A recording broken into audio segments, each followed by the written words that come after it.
STB. La voix qui change. Fofo. Dada, maman, Niwa c'est pour oublier là. Niwa c'est nous promet. Bonjour chers auditeurs, bienvenue sur notre émission podcast intitulée Une personnalité à double tranchant. Ce podcast est réalisé en collaboration avec l'association Synergie Trans Bénin. Je m'appelle Osvaldo Zoro, je suis votre podcaster et nous allons discuter autour des questions de la transidentité dans le contexte béninois. Je suis accompagné d'une grande femme activiste dénommée Olivia Chola que nous allons écouter dans les minutes à suivre. Bonjour Olivia, j'espère que vous allez bien. Très bien, je me porte. Bonjour à tous.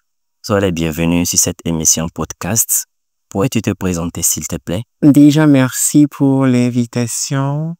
Je m'appelle Olivia Chola. Je suis aujourd'hui la directrice exécutive de l'association Identité Bénin, qui est une association de personnes trans travailleuses de sexe. Je suis aussi consultante. Je suis la coordonnatrice du festival Sexual Utopia, Utopie sexuelle, qui a lieu souvent en Afrique de l'Est.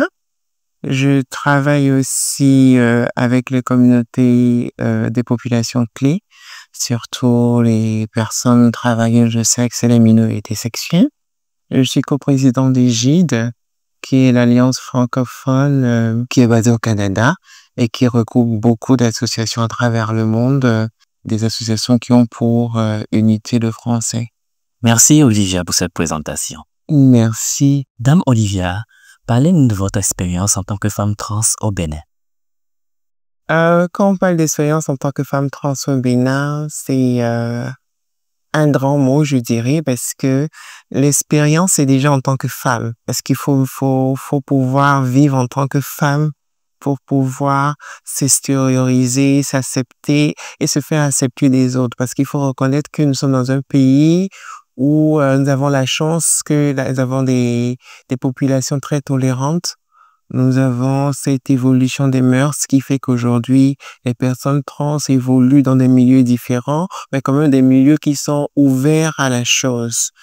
Je le dis parce que par expérience, j'avais juste besoin à un moment donné de pouvoir m'exprimer à travers mon physique, à travers la bienveillance que j'apporte aux gens qui ne connaissent pas la chose, parce que il faut à un moment donné pouvoir intégrer l'existence des personnes trans et la transidentité dans le quotidien.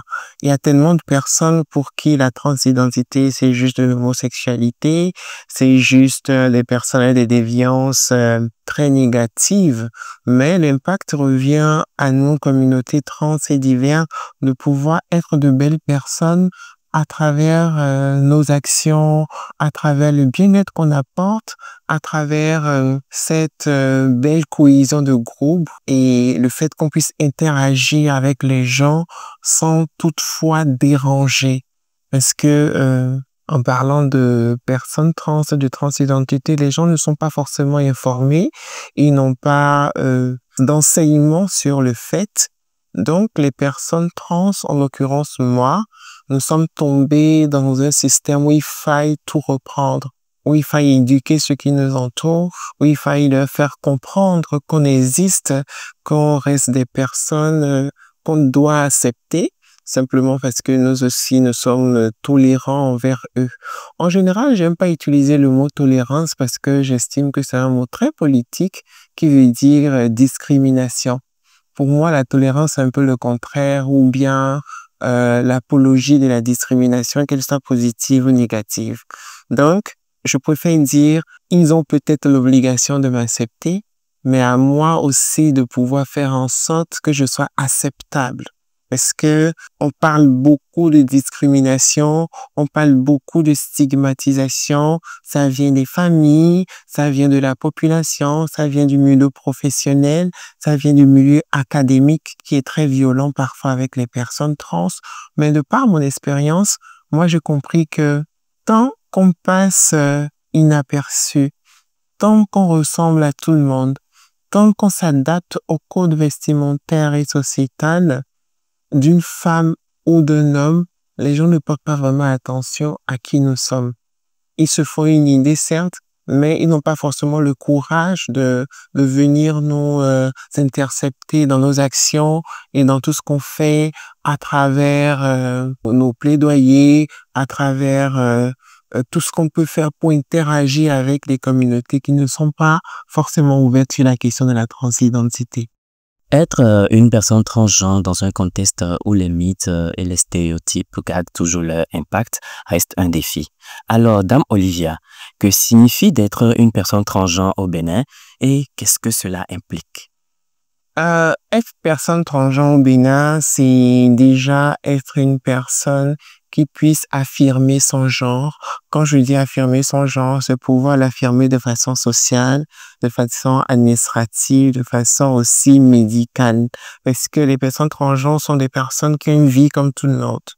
Tout le monde n'a pas la chance peut-être d'avoir des suivis dans leur transition, mais tout le monde a l'obligation d'avoir une sécurité au niveau de la santé. On a le droit à la santé, c'est aussi primordial pour tout être vivant. Être une personne trans, c'est juste être une personne qui a beaucoup plus à prouver que les autres. Parce que les personnes trans font un combat personnel quand même tous les jours. D'abord de pouvoir tenir face au rejet de leur famille qui ne les comprennent pas forcément dès le départ, qui ne comprennent pas ces différences et qui n'acceptent pas forcément. Moi, je dis souvent qu'on ne sait pas, on rejette. Donc, il y a un gros problème d'éducation de nos parents, de ceux qui sont censés nous aider à grandir. Pour moi, c'est quand même primordial de commencer par là, de commencer à renseigner cette base de la société, c'est-à-dire le cocon familial. Il faut que le cocon familial, à un moment donné, puisse intégrer que les personnes trans doivent exister. Et quand vous avez cette facilité d'avoir eu l'amour d'un père, d'une mère, d'une tante ou bien d'une sœur qui est disponible pour vous écouter, ça permet à cette personne de mieux s'identifier, de mieux s'accepter, de ne pas se laisser aller, par exemple, au suicide dû à cette différence énorme et aussi de pouvoir s'intégrer. Pour moi, s'intégrer, c'est pouvoir aller à l'école de façon paisible, finir ses études, avoir la chance de faire un métier, pouvoir avoir des papiers qui nous conviennent et aussi pouvoir aller à l'hôpital quand ça va pas. Est-ce que ça fait partie de tant de petites discriminations que les personnes trans ressentent et s'enferment? Alors qu'on est à l'ère de 2025, on est à l'ère où tout le monde est censé vivre pour lui et pour les autres. Quand je dis pour les autres, c'est plus pour l'affirmation de son genre à toute autre personne qui aimerait en savoir plus ou qui aimerait apporter quelque chose.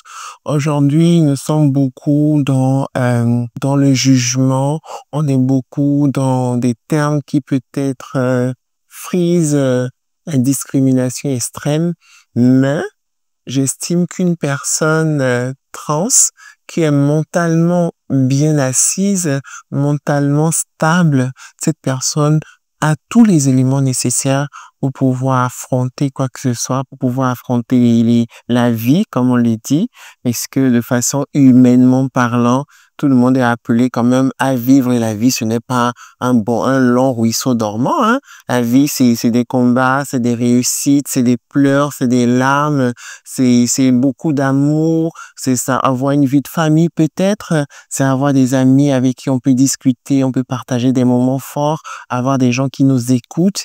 Et quand une personne trans s'assure d'avoir tous ces petits éléments autour, elle peut vivre dans un contexte béninois.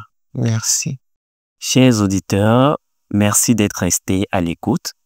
N'hésitez pas de vous abonner à toutes les plateformes de Synergie Transbénèque. Vous allez découvrir beaucoup de bonnes choses. À bientôt. STB. La voix change. Fofo. Dada, maman, Niwa c'est beau billet là. Niwa c'est nous promet.